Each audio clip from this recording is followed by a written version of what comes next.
सभी को नमस्कार, राम राम। तो कैसे हो आप लोग? आज की भाई आपने कहानी सुनी ली होगी और आप लोगों को न्यूज में अगर नहीं पता तो मैं बता देती हूँ। भाई पार्लियामेंट में संसद पे हुआ है अटैक। तो कोई ये पहली बार नहीं हुआ है, हमारे देश में 2001 में भी ऐसा हो चुका है। अब जिन लोगों को नहीं पता उन लोगों को बता देती हूँ कि 2001 में पार्लियामेंट में संसद पे अटैक हुआ था और 9 लोग जो है शहीद हो गए थे। तो कुछ लोग बोल रहे हैं कि इतिहास दोबारा दोहराया गया है। जी बिल्कुल, इतिहास दोबारा दोहराया गया है। आज सुबह सुबह पीएम जो है श्रद्धांजलि दे रहे थे उन 9 लोगों को और दोपहर में कांड हो गया। भाई कांड नहीं मानेंगे। भाई जब पार्लियामेंट में अटैक हो सकता है तो दूसरी कोई जगह है सेफ? क्या सिक्योरिटी ढंग से काम नहीं कर रही थी? बिल्कुल नहीं कर रही थी।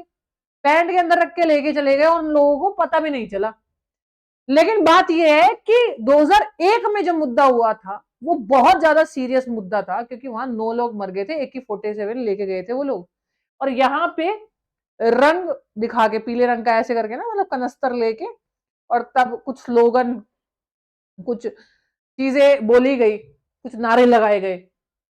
लेकिन दोबारा से इसके पीछे ये जो दोबारा पार्लियामेंट में अटैक हुआ है, ये दर्शाता है कि भाई इंडिया की सिक्योरिटी जो है वो मजबूत नहीं है बहुत ज्यादा। जो 2001 में हुआ था उसके पीछे जो पूरा मास्टरमाइंड था वो था अफजल गुरु। और ऐसा बोला जा रहा है आज दोबारा 13 दिसंबर को जो ये दोबारा रिपीट हुआ है, इसके पीछे मास्टरमाइंड है खालिस्तानी को सपोर्ट करने वाला पन्नू, क्योंकि इसने खुलेआम धमकी दी थी। अब जिन लोगों को नहीं पता उनको बता देती हूँ 2001 में छोटी सी बात कि हुआ क्या था। 2001 में अफजल गुरु ने का जो मास्टरमाइंड था, उन्होंने एक प्लान बनाया था। उसमें 5 टेररिस्ट जो थे उन्होंने पार्लियामेंट में, संसद पे अटैक किया था। तो भाई पांचों के पांचों मारे गए थे। अब सिक्योरिटी ब्रीच कैसे हुई वहां पे वो घुसे कैसे थे? मंत्री का एक दौरा था। मंत्री पहले एम्बेसडर गाड़ी इस्तेमाल करते थे, लाल बत्ती वाली। तो ऐसी एम्बेसडर गाड़ी जो है आई और जो वो मंत्री का दौरा था उसके सामने, बिल्कुल सामने टकरा गई। उसमें से निकले 5 आदमी। 5 आदमी निकले, वो पांचों टेररिस्ट थे। उनके पास AK-47 थे, दौड़ दौड़ दौड़ दौड़ करके उन्होंने चलानी शुरू कर दी। एक तरफा गोलियां चल रही थी।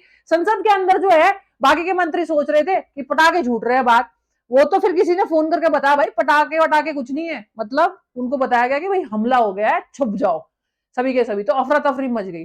वो सारे के सारे गेट नंबर 9, ये वो गेट नंबर 9 है जहां से पीएम जो है वो निकलते हैं या जाते हैं, हमारे देश के पीएम। ठीक है। और एक उसी से थोड़ा सा आगे था गेट नंबर 3, जिसकी फोटो यहाँ पे नहीं है। वो 4 जो है सारे के सारे इसी तरफ भाग रहे थे।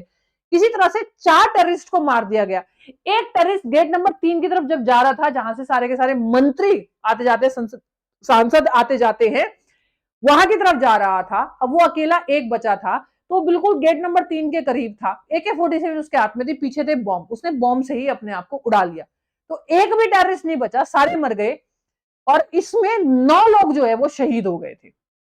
ये मतलब बहुत ज्यादा खतरनाक एक तरह का टेररिस्ट अटैक मान लो था।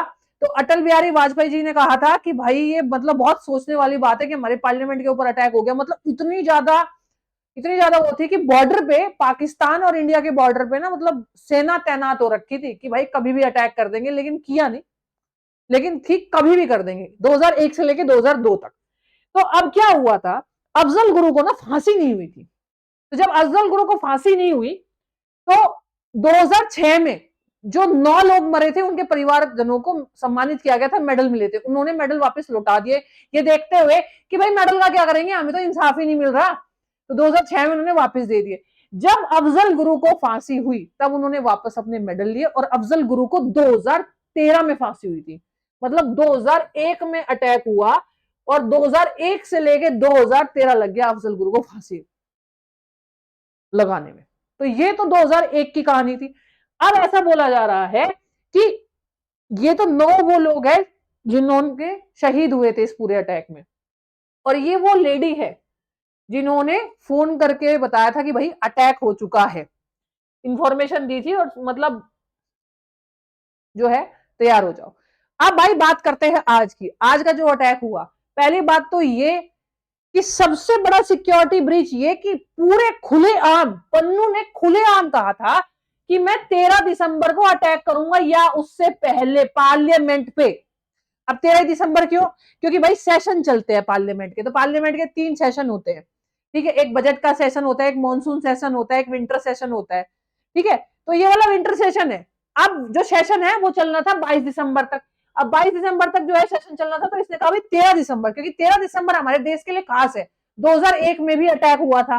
तो जब खुले आम इसने बोल दिया था यूएस से कि मैं 13 दिसंबर को अटैक करूंगा या करवाऊंगा, तो सिक्योरिटी टाइट क्यों नहीं थी, क्यों मजाक में ले रहे थे? आपको पता है खालिस्तानी का मुद्दा कितना गर्म चला है हमारे देश के अंदर, खालिस्तानियों को हम लोग सपोर्ट नहीं करते, ठीक है, और बहुत कुछ प्रोटेस्ट भी हुए हैं। तो पहली बात तो यह है कि सरकार ने इतना ज्यादा उस चीज को लाइटली क्यों लिया, आम क्यों ले लिया कि हाँ भाई कह रहा है कुत्ते तो भौंकते हैं, भौंकने दो, ऐसे दौड़ना है। और हुआ भाई, कई बार क्या होता है, हम ऐसा होता है शेर आएगा और अचानक से शेर आ ही जाता है। तो भाई उसने कहा, उसने कर दिया। अब यहाँ पे दो चीजें निकल के आ रही है, देखिए हर सिक्के के दो पहलू होते हैं। दो चीजें ये निकल के आ रही है कि क्या ये बेरोजगार युवाओं का काम है, या क्या ये वाकई में ही खालिस्तानी जो पन्नू है उसने अटैक करवाया है। अब दोनों से में से तो कुछ भी हो, लेकिन पूरी दुनिया में तो ये हो गया ना कि हमारे पार्लियामेंट में सिक्योरिटी ब्रीच हुआ है, यानी सिक्योरिटी इतनी अच्छी नहीं थी। तो भाई बात ये है, ऐसा क्यों कह रही हूं, क्योंकि जो एक लेडी पार्लियामेंट के बाहर नारा लगाते हुए पकड़ी गई है, उनकी माताजी का स्टेटमेंट ये आया है कि वो बहुत पढ़ी लिखी थी, उन्हें नौकरी नहीं मिल रही थी, दो रोटी का भी जुगाड़ नहीं हो रहा था, तो उसकी लड़की ने ये कहा था इससे अच्छा तो मैं मर जाऊं।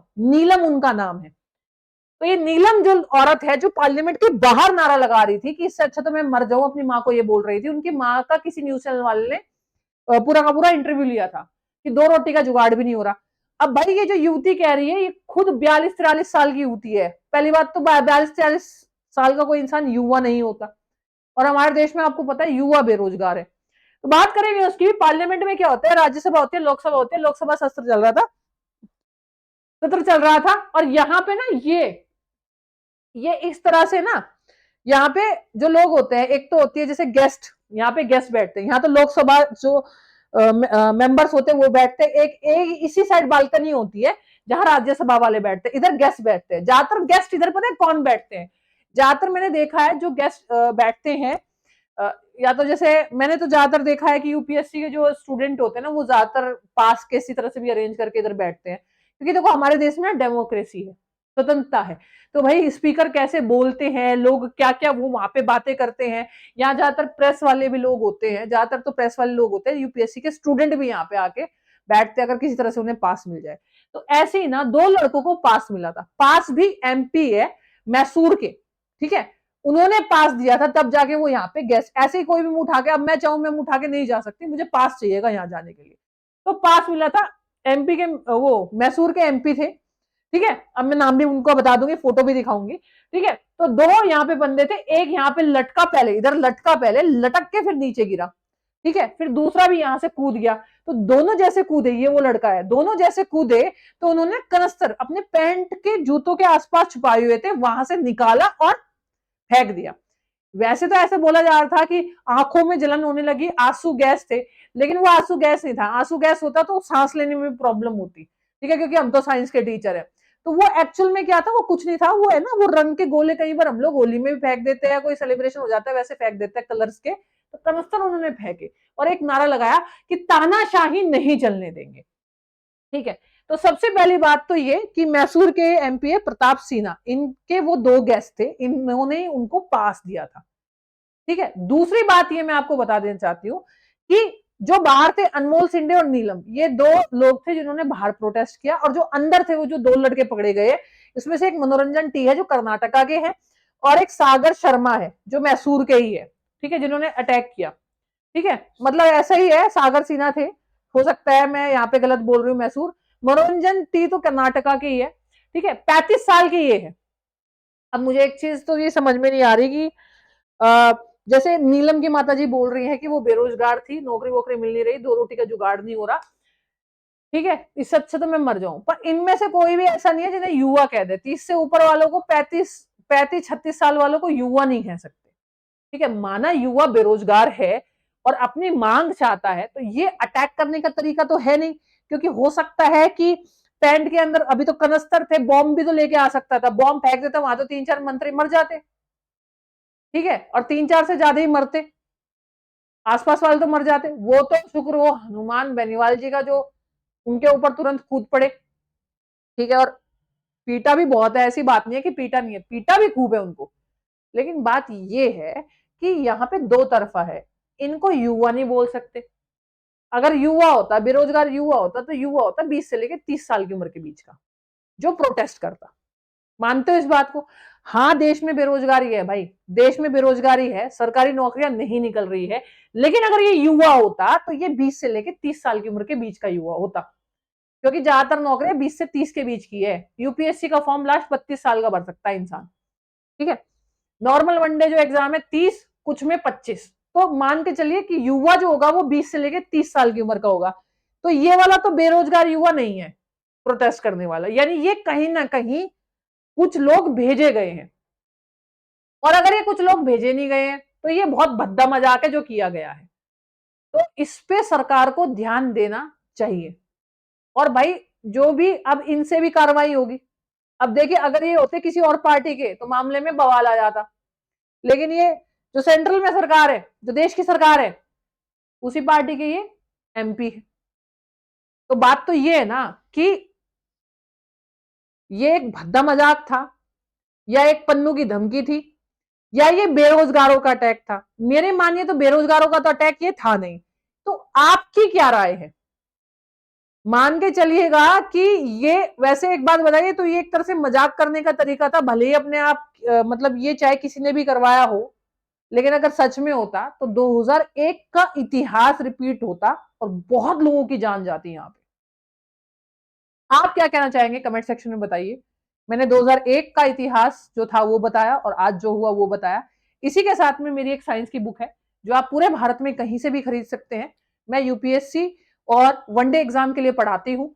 तो मेरा ये सेकंड एडिशन आया है, द्वितीय संस्करण आया है, एनसीईआरटी बेस्ड साइंस। अगर आप टीचिंग की तैयारी कर रहे हैं, यूपीएससी की तैयारी कर रहे हैं, किसी भी वनडे एग्जाम की तैयारी कर रहे हैं, तो आप इस बुक से पढ़ सकते हैं।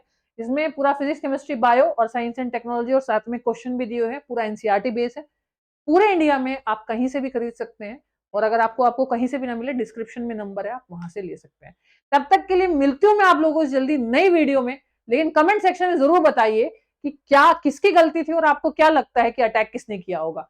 सेशन को लाइक करना ना भूले। जय हिंद, जय भारत।